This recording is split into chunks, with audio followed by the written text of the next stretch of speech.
Koravainy elanelana namatotra de mba iverenana lasa taloha da ho fafana ny ala elo ny lasa fa maninanao te arajo raha mety anao de ho velominy indray le afonafana matamana raha mety anao de ho veriny indray le tsika taloha reo tsiky aniany sangisangy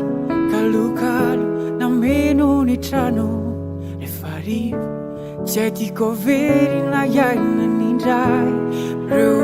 tsiky aniany sangisangy kalokalo nameno ny trano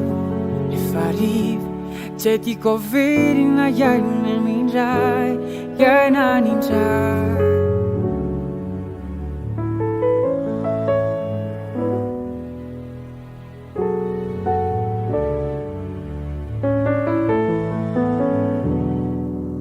Lazao ay zay afaka ataoko afaka hovaiko fa ty avono naezaka indray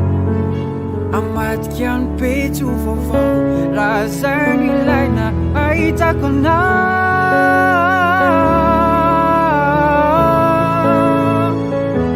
ahitako